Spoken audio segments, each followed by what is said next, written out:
in that time, we've mainly been an international college with an international focus. We have 48 different nationalities and the football. As I say, we've been operating for over 50 years. We're very proud of the fact that we attract a huge range of nationalities and people from different countries and different cultures in small class sizes. Hey.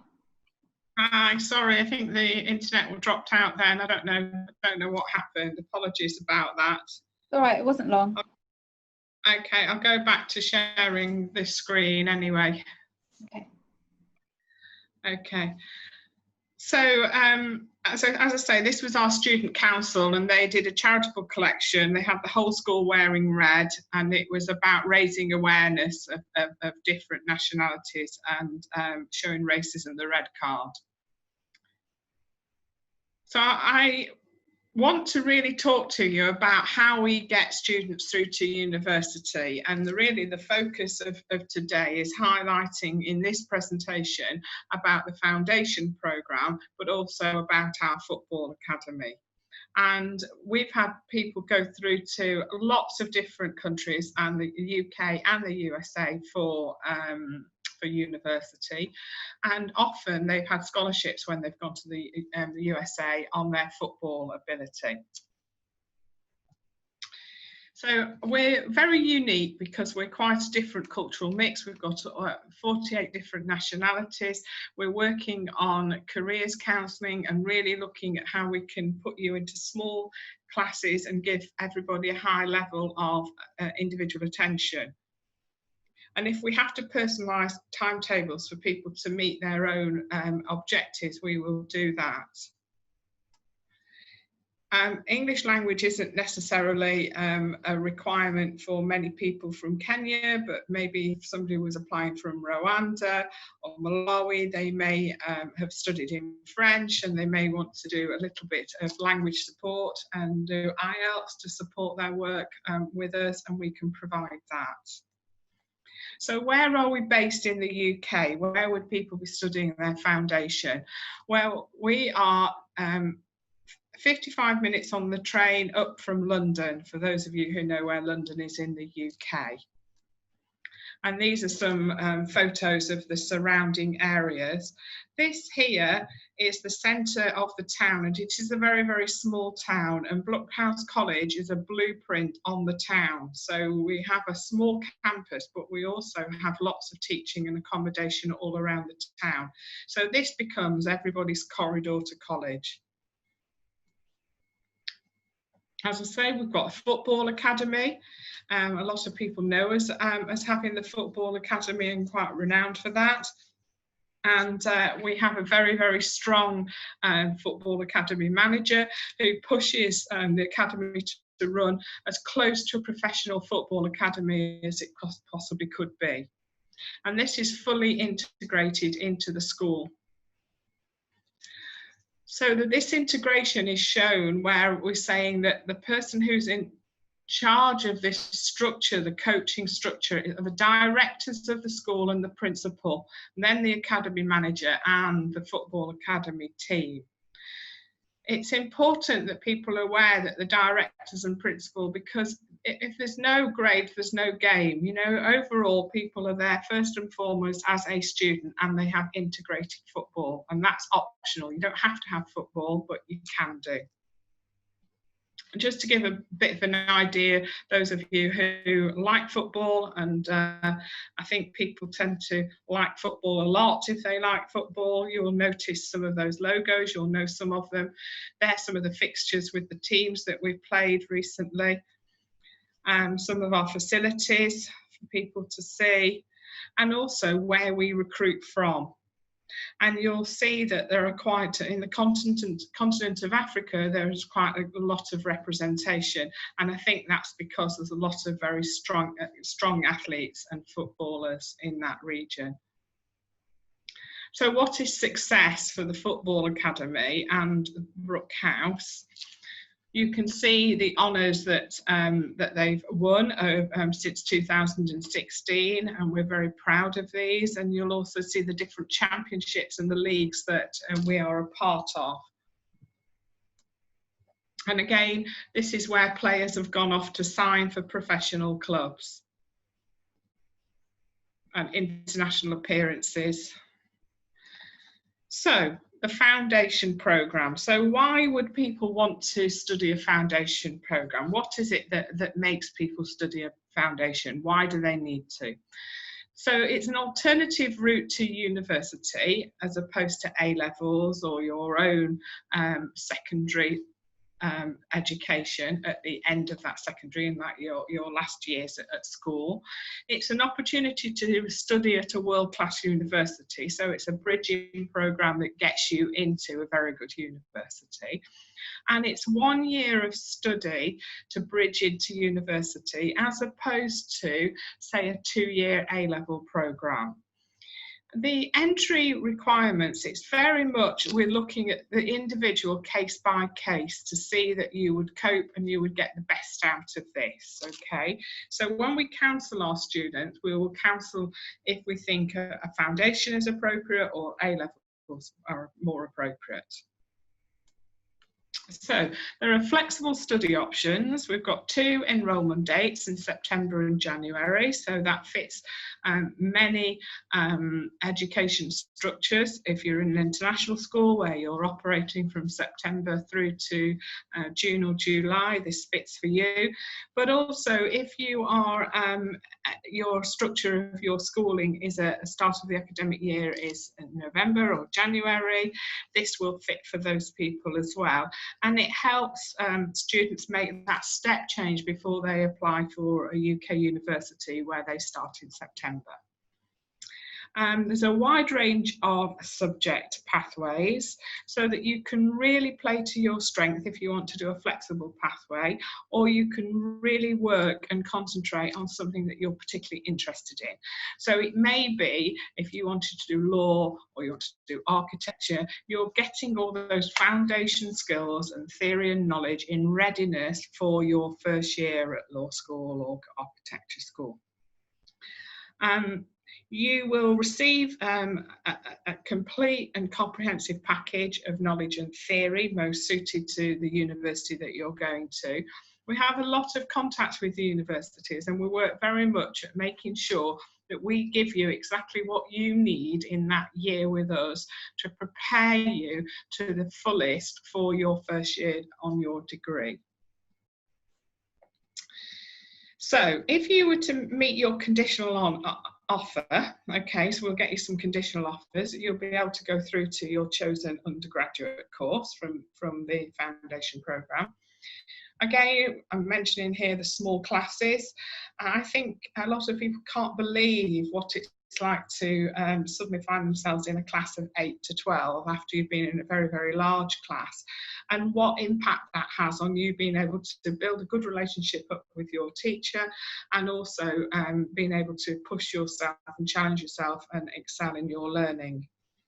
There's a strong emphasis on developing your study skills, your subject theory and knowledge, and then therefore preparing you for university. When you get to university, it's totally different. You're in large lectures, you're in, you very much have to be an independent learner, and you're not being pushed. They're expecting you to really raise up to the bar. So as much as we can do to actually emphasize that independence and get your study skills really, really strong, it's all for the better. So our curriculum on the foundation is taught by highly professional, skilled academic teachers. They're the same teachers who teach our A-level programme. So they're well trained and they have a wealth of experience, and some are practitioners in the field. So for instance, our law lecturer is a lawyer. We have a wide selection of pathways, so you can do law, medicine, pharmacy, engineering, business, architecture, art, fashion, media, communication.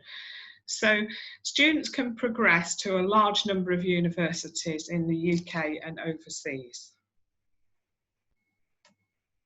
So, are you university ready? So that's what you may be asking yourselves. Are you going to go straight to university? Have you got the grades? Have you got the UCAS points? Have you got the subject knowledge and theory foundation that you need? Or are you thinking you need to top that up? So, we want to prepare students for higher education, both academically, within their subject theory and their knowledge, their study skills. We want to make sure that as students that you have the maturity to go to university and to support you with that. If you require any language development, IELTS or equivalent, we can do that as well. The maturity is when you go to university, you can go out and socialise or do something every night of the week and every lunchtime as well if you want to. So it's that maturity that comes in to allow you to and assist you to manage your time sensibly and effectively, so that we're not saying stay in and don't have a social life. We're not saying don't go out and play sport and just study, but it's learning to balance that in a sensible way. So there's a strong focus on career advice and guidance. So we've had students change their mind either at the beginning of course or mid-course on what they want to study at university, and we'll work with them for that.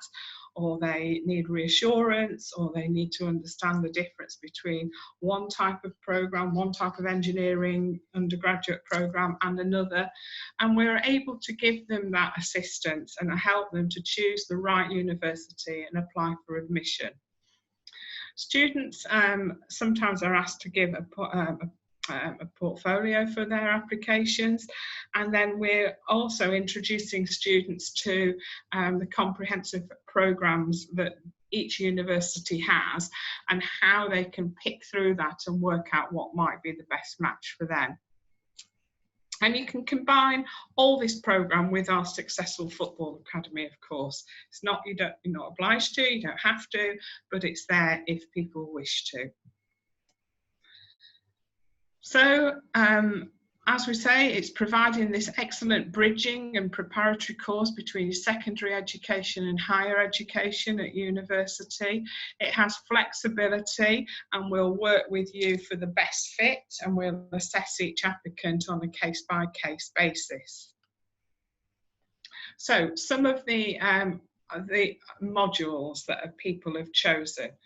So if they're doing medicine and health sciences, they've often gone for biology, chemistry, science and pure maths. If it's medicine, you haven't got any choice. That's what, for the medicine programmes, that's what's required of you.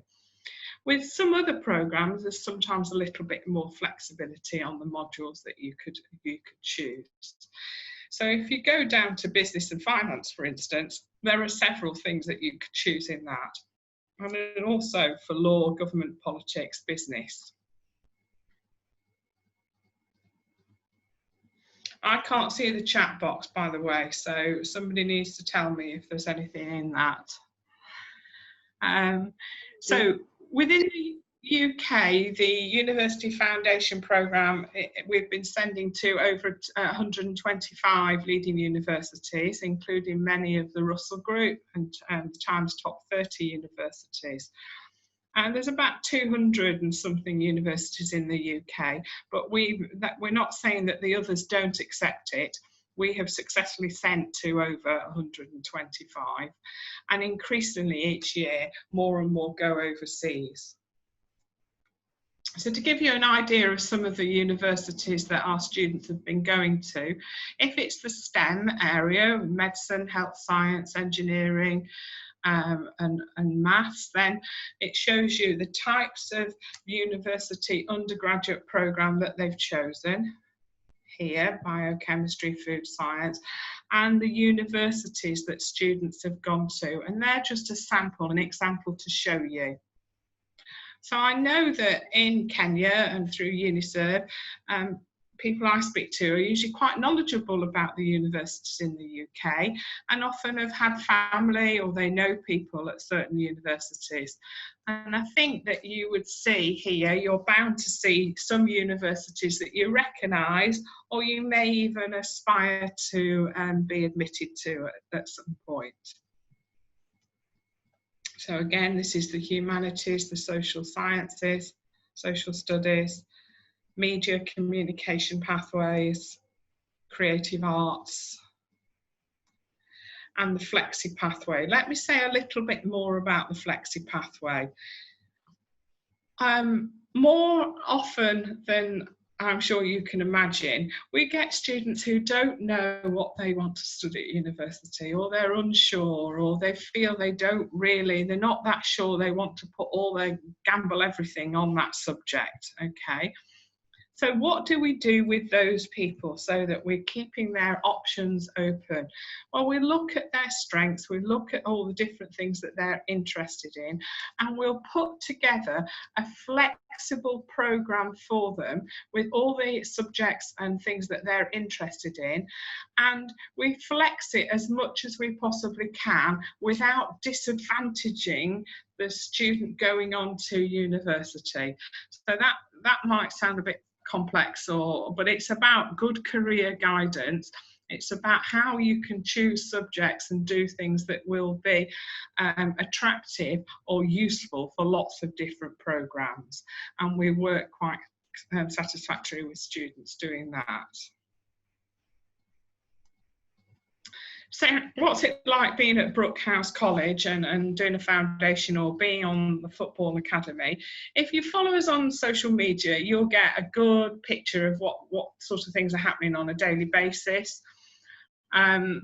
Just like the rest of the world, we have had a few restrictions in the COVID-19. So scroll back so that you're not just seeing the residential houses having barbecues or online exercise classes or whatever. Just scroll back to what we would say was normal, okay, and have a look and see, and also have a look at the YouTube channel and see some of the things that we've been doing there.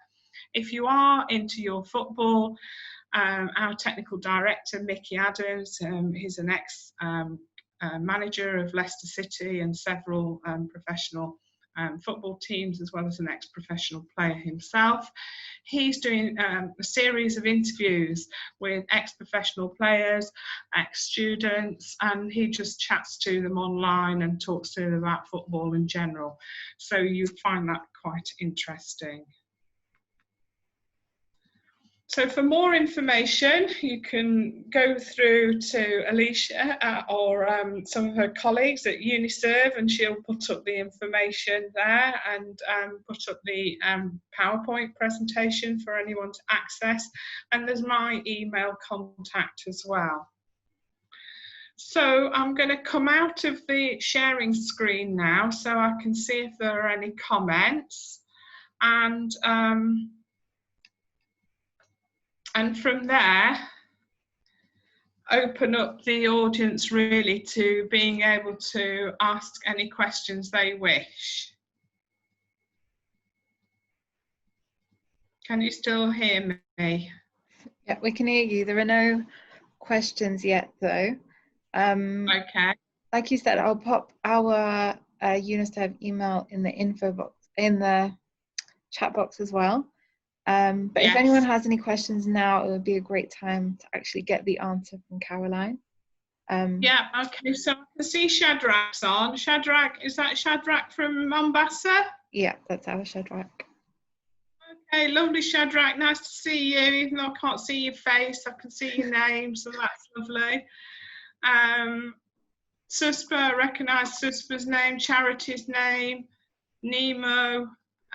So thank you for listening. I hope it's been useful. Do email your questions. If you want a one-to-one with me where you can feel that you can ask and talk more freely, then we can arrange that as well.